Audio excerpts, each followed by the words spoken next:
If someone had told me that at 77 years old, I'd spend 2 months in a nursing home, I would have laughed. I never thought I'd end up there. Not yet, at least. But life has a way of teaching us lessons when we least expect it. I went in thinking it was just temporary, a brief stay for recovery. But those 2 months changed me. They opened my eyes to things I had never seen before. About aging, about regrets, about life itself. Some lessons were painful, others enlightening, but all of them were necessary. I met people who had been there for years. Some had family visit them, others had been forgotten. Some were at peace, others were filled with regret. And in those quiet conversations and long nights of reflection, I learned 7 lessons that I believe everyone, young or old, needs to hear. Because no matter how young you are today, one day you will be old too. And when that time comes, what kind of life will you have lived? Number 1. Loneliness is the greatest disease. You might think that a nursing home is just about medical care, about food and shelter. But what I realized is that the biggest struggle is not physical, it's emotional. It's loneliness. There are people here who haven't had a visitor in months, sometimes years. Their children are too busy. Their friends are gone. And no matter how good the staff is, they can't replace the warmth of family. The hardest part of growing old is realizing that the world moves on without you. I learned that loneliness is the heaviest burden of old age, and I wish I had built stronger relationships before I got here. I wish I had spent less time chasing money and more time making meaningful connections. Number 2. Health is more valuable than wealth. I met a man who used to be a successful businessman. He owned multiple properties, had luxury cars, traveled the world. But now, his body has betrayed him. He cannot eat without assistance. He cannot walk. His wealth means nothing in a place where his own body refuses to obey him.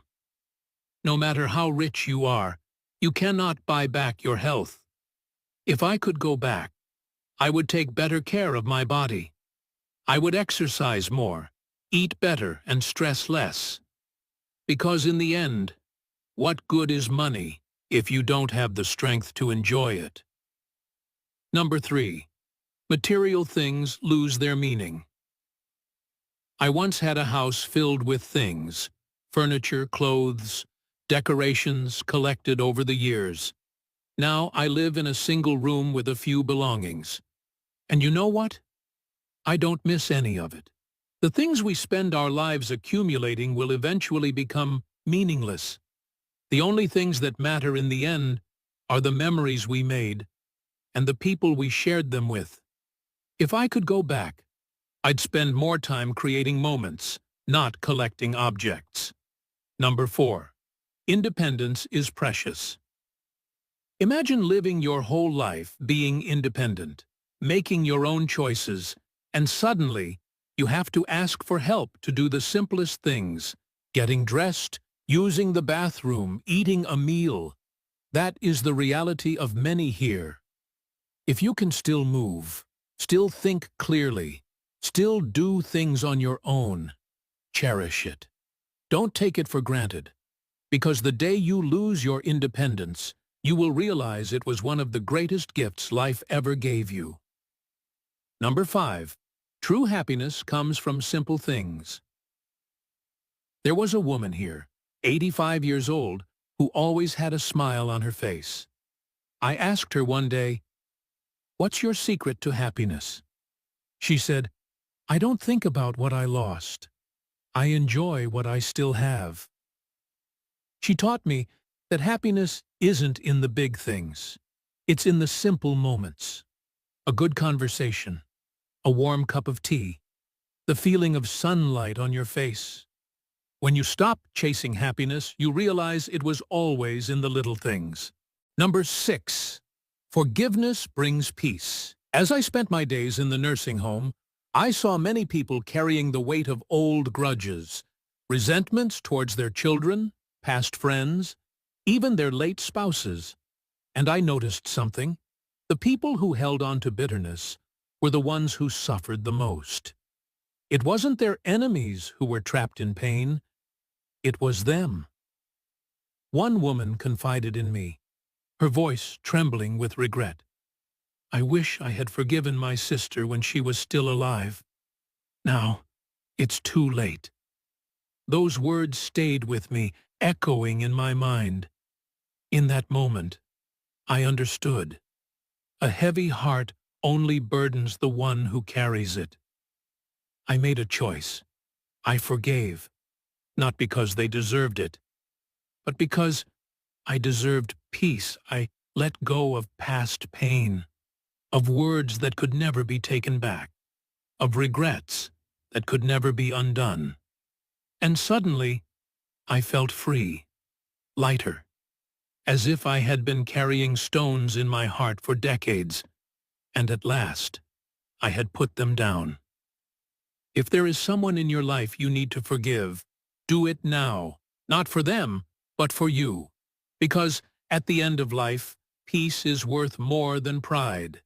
And when the final chapter comes, you don't want your last thought to be, "I wish I had let go sooner." Number 7. Every day is a gift. Don't waste it.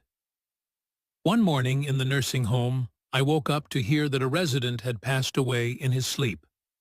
The night before, he was laughing with us at dinner, talking about his childhood memories, sharing stories of a life well lived. And just like that, he was gone. In that moment, something inside me shifted. I realized that life is fragile. No matter how healthy, how strong, how careful we are, tomorrow is never promised. We waste so much time on things that don't matter, on worries that never happen, on regrets we cannot change. We hold on to grudges. We push aside the things that bring us joy. We tell ourselves, "One day, I'll do this. One day, I'll say that." But that one day never comes, until suddenly, it's too late. The biggest lesson I learned? Live while you still can. Don't wait for the perfect time to enjoy life. It doesn't exist. The perfect time is right now. Tell the people you love how much they mean to you. Make memories, not excuses. Appreciate every sunrise as if it's your last. Laugh every chance you get, because when your time comes, you won't regret the things you did. You'll only regret the moments you let slip away. Every day is a gift. Don't waste it. 2 months in a nursing home may not seem like much, but it was enough to change me, enough to make me realize that life is not measured in years but in moments. And the quality of those moments is shaped by the choices we make every single day. Some people in that nursing home had no regrets. They had lived well, loved deeply, and were at peace. Others wished they had done things differently. More than anything, I learned that aging is not about how many years you have left, but how you spend the ones you do. I no longer fear aging, but I do fear wasting time. If you're watching this, no matter how old you are, remember this. Don't wait until it's too late to value your health, your relationships, and your sense of purpose. Because when you're sitting in a room with nothing but memories, you'll wish you had made more of them. Life is short. Live with meaning. Love without hesitation. And most of all, never take a single day for granted.